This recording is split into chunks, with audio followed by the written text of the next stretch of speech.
ನಮಸ್ಕಾರ ವೀಕ್ಷಕರೇ. Delhi ಗಲಭೆಯಲ್ಲಿ ಭೀಕರವಾಗಿ ಹತ್ಯೆಗೊಳಗಾಗಿದ್ದ intelligence bureau ಅಧಿಕಾರಿ ಅಂಕಿತ್ ಶರ್ಮಾ ಪ್ರಕರಣ ಸಂಬಂಧ ಕೋರ್ಟ್ ಮಹತ್ವದ ತೀರ್ಪು ನೀಡಿದೆ. ದೆಹಲಿಯ ಮಾಜಿ ಕೌನ್ಸಿಲರ್ ಆಮ್ ಆದ್ಮಿ ಪಕ್ಷದ ನಾಯಕ ತಾಹಿರ್ ಹುಸೇನ್ ಅನ್ನ ಅಪರಾಧಿ ಅಂತ ದೆಹಲಿ ಕೋರ್ಟ್ ಘೋಷಣೆ ಮಾಡಿದೆ. ಈ ತೀರ್ಪಿನ ಬೆನ್ನಲ್ಲೇ ಕೊನೆಗೂ ಅಂಕಿತ್ ಶರ್ಮಾ ಸಾವಿಗೆ ನ್ಯಾಯ ಸಿಕ್ಕಿದೆ ಅಂತ ಜನರು ಹೇಳ್ತಾ ಇದ್ದಾರೆ. ಆದರೆ ಈ ಹೊತ್ತಲ್ಲಿ ದೆಹಲಿ ಗಲಭೆಯ ಭೀಕರತೆ ಹೇಗಿತ್ತು, ಹಿಂದೂಗಳನ್ನ ಟಾರ್ಗೆಟ್ ಮಾಡಿ ಹಲ್ಲೆಗಳನ್ನ ನಡೆಸಿದ್ದು ಹೇಗೆ, ಪ್ರಮುಖವಾಗಿ ಅಂಕಿತ್ ಶರ್ಮಾ ಹತ್ಯೆಯ ಸುತ್ತ ದುಷ್ಕರ್ಮಿಗಳನ್ನ ರಕ್ಷಿಸೋದಕ್ಕೆ ಯಾರೆಲ್ಲ ಹೇಗೆ ಪ್ರಯತ್ನ ಮಾಡಿದ್ರು, ಇಡೀ ಎಕೋಸಿಸ್ಟಮ್ ಇದರ ಹಿಂದೆ ಹೇಗೆ ಕೆಲಸ ಮಾಡ್ತಾ ಇತ್ತು, ಇದೆಲ್ಲವೂ ಕೂಡ ಸೋಷಿಯಲ್ ಮೀಡಿಯಾ ಹಾಗೂ ಮಾಧ್ಯಮಗಳಲ್ಲಿ ಪ್ರಸಾರ ಆಗ್ತಾ ಇದೆ. ಇನ್ನೊಂದೆಡೆ ಇದೇ ದೆಹಲಿ ಗಲಭೆ ಮಾಸ್ಟರ್ ಮೈಂಡ್ ರಿಲೀಸ್ಗೆ ಕಾಕ್ರೋಚ್ ಜನತಾ ಪಾರ್ಟಿಯ ಜಿರಳೆಗಳು ಕೂಡ ಹೋರಾಡ್ತಾ ಇದ್ದಾರೆ. ಇದೆಲ್ಲವನ್ನ ಒನ್ ಬೈ ಒನ್ ವಿವರಿಸ್ತಾ ಹೋಗ್ತೀವಿ. ಈ ವಿಡಿಯೋವನ್ನ ತಪ್ಪದೆ ಕೊನೆ ತನಕ ನೋಡಿ. ಅದಕ್ಕೂ ಮುನ್ನ ಮೀಡಿಯಾ ಮಾನ್ಸ್ಟರ್ ಚಾನಲ್ ಅನ್ನ ತಪ್ಪದೆ ಸಬ್ಸ್ಕ್ರೈಬ್ ಮಾಡಿ. ಎಸ್, ಸಿಎಎಗೆ ವಿರೋಧ ಅನ್ನೋ ಹೆಸರಲ್ಲಿ 2020ರಲ್ಲಿ ಅತ್ಯಂತ ದೊಡ್ಡ ಗಲಭೆಗೆ ರಾಷ್ಟ್ರ ರಾಜಧಾನಿ ದೆಹಲಿ ಸಾಕ್ಷಿ ಆಯಿತು. ಸಿಎಎ ಅಂದ್ರೆ ಏನು ಅಂತ ಗೊತ್ತೂ ಇಲ್ಲದ, ಅದು ದೇಶಕ್ಕೆ ಪೂರಕವ ಅಥವಾ ಮಾರಕವ ಅನ್ನೋದನ್ನ ತಿಳಿಯೋ ಅಗತ್ಯತೆಯೂ ಇಲ್ಲದವರು ಕೂಡ ಹೋರಾಟ ನಡೆಸಿ ಸುಮ್ಮನೆ ಜನರಿಗೆ ಡಿಸ್ಟರ್ಬ್ ಮಾಡ್ತಾ ಇದ್ದಾರೆ ಅನ್ನೋದು ಆರಂಭದಲ್ಲಿ ಜನರಿಗೆ ಅರ್ಥವಾಯಿತು. ಆದ್ರೆ ಜನರಿಗೆ ಅರ್ಥವಾಗದ ವಿಷಯ ಏನಂದ್ರೆ, ಆರಂಭ ಹೀಗಿದೆ, ಮುಂದೆ ದೊಡ್ಡ ಗಲಭೆ ಕಾದಿದೆ ಅನ್ನೋದು. ಆ ಕೆಟ್ಟ ನರಮೇಧಕ್ಕೂ ಒಂದು ದಿನ ನಿಗದಿಯಾಗಿತ್ತು. ಎಲ್ಲವೂ ವ್ಯವಸ್ಥಿತವಾಗಿ ನಡೀತಾ ಇತ್ತು. ಮನೆ ಮನೆ ಮೇಲೆ ಶೇಖರಿಸಿಟ್ಟ ಕಲ್ಲುಗಳಿಗೆ ಒಂದು ಕೆಲಸ ಶುರುವಾಗಿತ್ತು. ಈ ಹೊತ್ತಲ್ಲಿ ನಡೆದ ಜೀವ ಹಾನಿಗಳನ್ನ ನೆನಪಿಸಿಕೊಂಡ್ರೆ ಎಂತ ನೀಚರಿಗೂ ಕಣ್ಣೀರು ತರಿಸುತ್ತೇನೋ. ಆದ್ರೆ ಇದಕ್ಕೂ ಕರಗದವರು ನಮ್ಮ ನಡುವೆಯೇ ಇದ್ದಾರೆ. ಈ ಗಲಭೆಯಲ್ಲಿ ಹತರಾಗಿದ್ದ ಐಬಿ ಆಫೀಸರ್ ಕೇಸ್ನಲ್ಲಿ ದೆಹಲಿ ಮಾಜಿ ಕೌನ್ಸಿಲರ್ ತಾಹಿರ್ ಹುಸೇನ್ ಸೇರಿ 5ರನ್ನ ಕೋರ್ಟ್ ಅಪರಾಧಿ ಅಂತ ಘೋಷಣೆ ಮಾಡಿದೆ. ಈ ಕೇಸ್ ಸಂಬಂಧ ಒಪಿ ಇಂಡಿಯಾ ಮಾಧ್ಯಮ ಸಂಸ್ಥೆ ತನ್ನ ಎಕ್ಸ್ ಖಾತೆಯಲ್ಲಿ ಹಂಚಿಕೊಂಡಿರೋ ಮಾಹಿತಿಗಳನ್ನ ಈಗ ನಿಮ್ಮ ಜೊತೆ ನಾವು ಹಂಚಿಕೊಳ್ತಾ ಹೋಗ್ತೀವಿ. 2020ರ ಫೆಬ್ರವರಿ 25 ದೆಹಲಿಯಲ್ಲಿ ಗಲಭೆ ನಡೀತಾ ಇದ್ದ ದಿನಗಳು. ಗಲಭೆ ತಾರಕಕ್ಕೇರಿದ್ದ ಸ್ಥಳಗಳ ಪೈಕಿ ಒಂದಾಗಿದ್ದ ಚಾಂದ್ ಬಾಗ್ನಲ್ಲಿ ಅಗತ್ಯ ವಸ್ತುಗಳನ್ನ ತರಬೇಕು ಅಂತ ಅಂಕಿತ್ ಶರ್ಮಾ ಮನೆಯಿಂದ ಹೊರಗೆ ಹೋಗ್ತಾರೆ. ಆದ್ರೆ ವಾಪಸ್ ಬರೋದಿಲ್ಲ. ಹಲವು ಸಮಯದ ನಂತರ ಅವರ ಮೃತದೇಹ ಖಜೂರಿ ಕಾಸ್ನ ಚರಂಡಿಯಲ್ಲಿ ಪತ್ತೆ ಆಗುತ್ತೆ. ಮೃತದೇಹದ ತುಂಬೆಲ್ಲ ಚುಚ್ಚಿದ ಗಾಯಗಳು ಹಾಗೂ ಆಸಿಡ್ ಅಟ್ಯಾಕ್ ಗುರುತುಗಳು ಪತ್ತೆ ಆಗುತ್ತೆ. ಅತ್ಯಂತ ಭೀಕರವಾಗಿ ಅವರನ್ನ ಹತ್ಯೆಗೈಯಲಾಗಿದೆ ಅನ್ನೋದು ಮೃತದೇಹವನ್ನ ನೋಡ್ತಾ ಇದ್ದ ಹಾಗೆ ಅರಿವಿಗೆ ಬರುತ್ತೆ.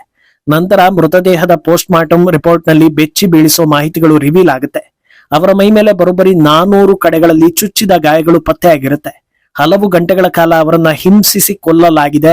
ಇಷ್ಟು ಭೀಕರ ಹತ್ಯೆಯನ್ನ ನಾವು ಇದುವರೆಗೂ ನೋಡೇ ಇಲ್ಲ ಅಂತ ವೈದ್ಯರು ಹೇಳೋ ಮಟ್ಟಕ್ಕೆ ಈ ಹತ್ಯೆ ಭೀಕರವಾಗಿರುತ್ತೆ. ಈ ಹೊತ್ತಲ್ಲಿ ಅಂಕಿತ್ ಶರ್ಮಾ ಕುಟುಂಬಸ್ಥರ ಹೇಳಿಕೆ ಪ್ರಾಮುಖ್ಯತೆಯನ್ನ ಪಡೆಯುತ್ತೆ. ಅವರು ತಮಗೆ ಆಮ್ ಆದ್ಮಿ ನಾಯಕ ಹಾಗೂ ಮಾಜಿ ಕೌನ್ಸಿಲರ್ ತಾಹಿರ್ ಹುಸೇನ್ ಮೇಲೆ ಅನುಮಾನ ಇದೆ ಅನ್ನೋ ಹೇಳಿಕೆಯನ್ನ ಕೊಡ್ತಾರೆ.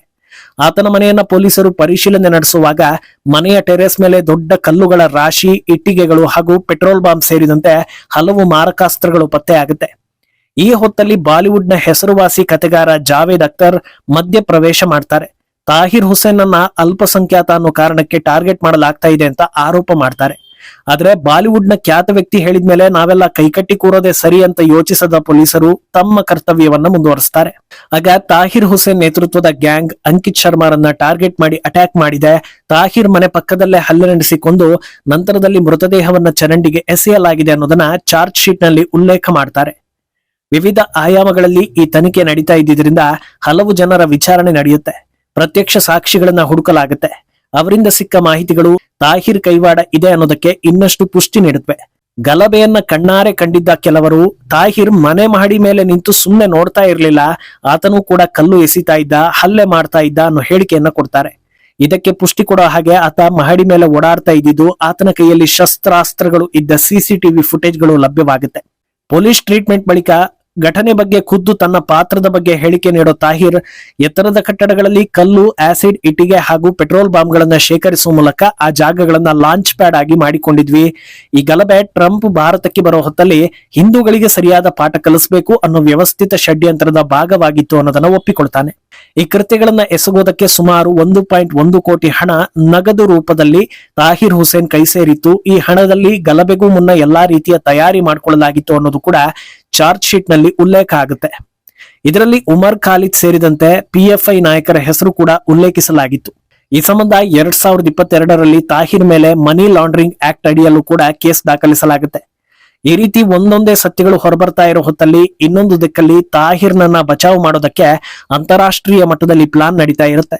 ವಿದೇಶಿ ಮಾಧ್ಯಮ ವಾಲ್ ಸ್ಟ್ರೀಟ್ ಜರ್ನಲ್ ಜೈ ಶ್ರೀರಾಮ್ ಅಂತ ಘೋಷಣೆ ಹಾಕಿಕೊಂಡು ಬಂದವರು ಅಂಕಿತ್ ಶರ್ಮಾನನ್ನ ಕೊಂದರು ಅನ್ನೋದನ್ನ ಅಂಕಿತ್ ಸಹೋದರನೇ ಹೇಳಿದ್ದಾನೆ ಅಂತ ವರದಿ ಮಾಡ್ತಾರೆ. ಆದ್ರೆ ಅಂಕಿತ್ ಸಹೋದರ ಅಂಕುರ್ ಈ ಹೇಳಿಕೆಯನ್ನು ನಾನು ಕೊಟ್ಟೇ ಇಲ್ಲ, ಶುದ್ಧ ಸುಳ್ಳು ಅಂತ ಕ್ಲಾರಿಟಿ ಕೊಡ್ತಾರೆ. ಇನ್ನೊಂದು ಮಾಧ್ಯಮ ಗಲಭೆಯಲ್ಲಿ ತಾಹಿರ್ ಸಂತ್ರಸ್ತ, ಪೊಲೀಸ್ ಸಹಾಯ ಕೇಳ್ಕೊಂಡು ಬಂದಿದ್ರು ಅಂತ ವರದಿ ಮಾಡುತ್ತೆ. ಅಲ್ಲದೆ ನಿಷೇಧಿತ PFI ಸಂಘಟನೆ ಕೂಡ ತಾಹಿರ್ ಪರ ಹೋರಾಟ ಮಾಡುತ್ತೆ.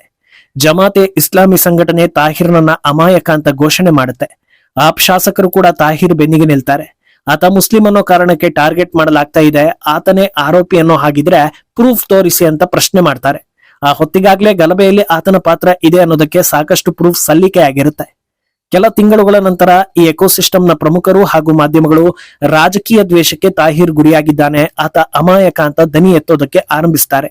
ಜನರ ಮನಸ್ಸಲ್ಲಿ ತಾಹಿರ್ ಹುಸೇನ್ ಅಮಾಯಕ, ಸುಮ್ನೆ ಆತನನ್ನ ಫ್ರೇಮ್ ಮಾಡಲಾಗ್ತಾ ಇದೆ ಅನ್ನೋದನ್ನ ಬಿಂಬಿಸೋದಕ್ಕೆ ಸಾಕಷ್ಟು ಪ್ರಯತ್ನಗಳು ನಡೀತಾನೆ ಹೋಗುತ್ತೆ. ಆದ್ರೆ 2022ರಲ್ಲಿ ದೆಹಲಿ ಕೋರ್ಟ್ ಹುಸೇನ್ ಕೇವಲ ಪಿತೂರಿಗಾರ ಅಥವಾ ಮೂಕ ಪ್ರೇಕ್ಷಕ ಅಂತ ಹೇಳೋದಕ್ಕೆ ಸಾಧ್ಯವೇ ಇಲ್ಲ, ಸಾಕ್ಷಿಗಳ ಹೇಳಿಕೆಗಳು ಆತ ಗಲಭೆಯಲ್ಲಿ ಸಕ್ರಿಯವಾಗಿ ಭಾಗವಹಿಸಿದ್ದ ಹಾಗೂ ಕಾಫಿರ್ಗಳಿಗೆ ಪಾಠ ಕಲಿಸಬೇಕು ಅನ್ನೋ ರೀತಿ ಗುಂಪನ್ನ ಪ್ರಚೋದಿಸಿದ್ದಾನೆ ಅನ್ನೋದನ್ನ ಉಲ್ಲೇಖ ಮಾಡುತ್ತೆ. 2023 ಮಾರ್ಚ್ನಲ್ಲಿ ಇದೇ ಕೇಸ್ ಸಂಬಂಧ ಕೋರ್ಟ್ ಇನ್ನೊಂದು ಮಹತ್ವದ ತೀರ್ಪನ್ನು ನೀಡುತ್ತೆ.